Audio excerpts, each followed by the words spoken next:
So in this lesson, we're going to be proving angles congruent, right?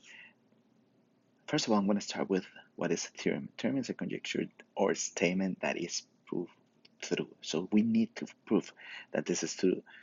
Different than the postulate that is just a state of fact. This one we need to prove that is true, right? So the first theorem is the vertical angles theorem. As you can remember, vertical angles are two angles that their sides form two pair of opposite rays or two lines, right?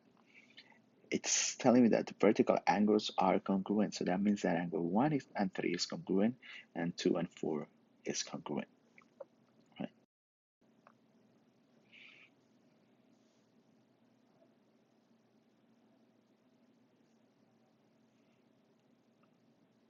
Okay, my next theorem says congruent supplement theorem. If two angles are supplement of the same angle or of congruent angles, then the two angles are congruent. My next one very similar to that one, but with the complement angles, right?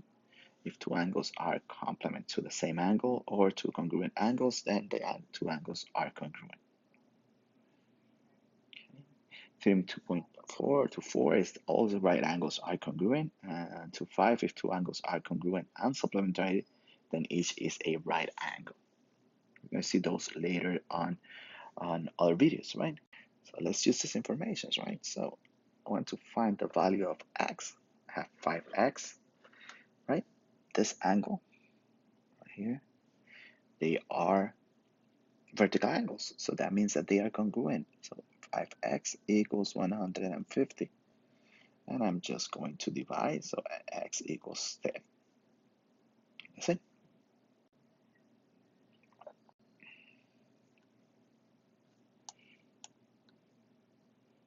So on the next one, I have these two angles. Again, they are complementary angles. So that means that 3x minus 4. So sorry, they are vertical angles, not complementary angles.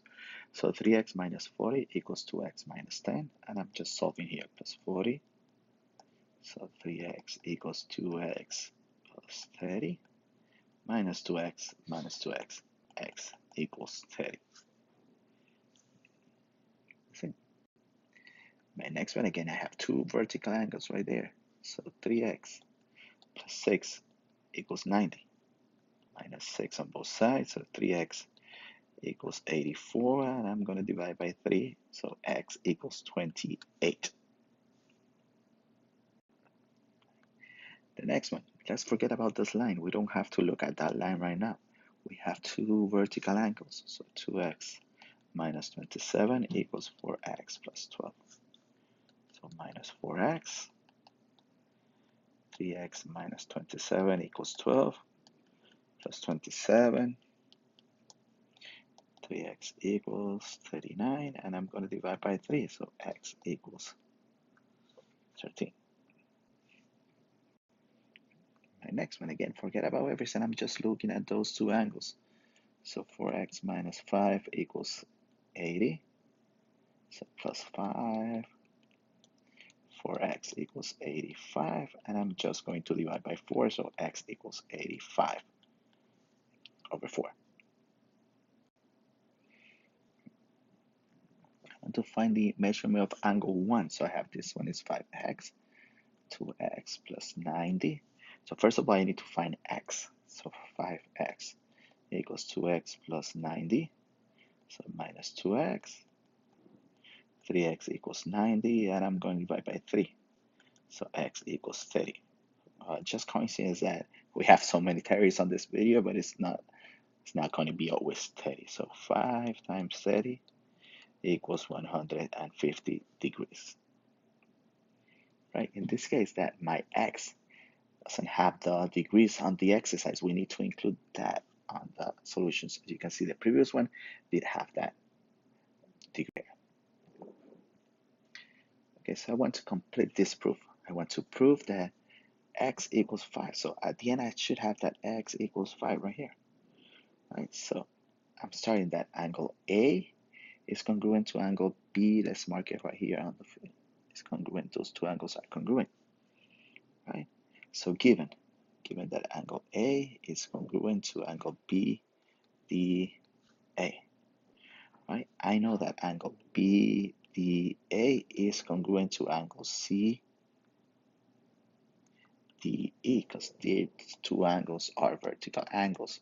So this angle right here and this one are vertical angles, right?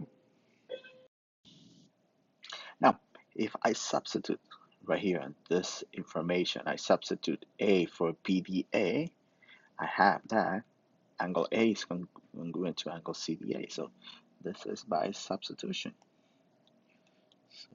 Substitution property. Now, by definition of congruence, I know that the measure of angle 1 equals the measure of angle CDE, right? So now again, by substitution property, I can plug in this information that I have up here to this equation right there.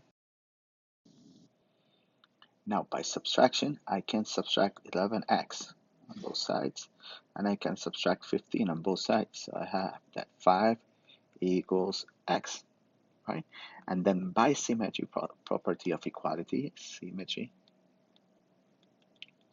property of equality, I have that if 5 equals x, then x equals 5.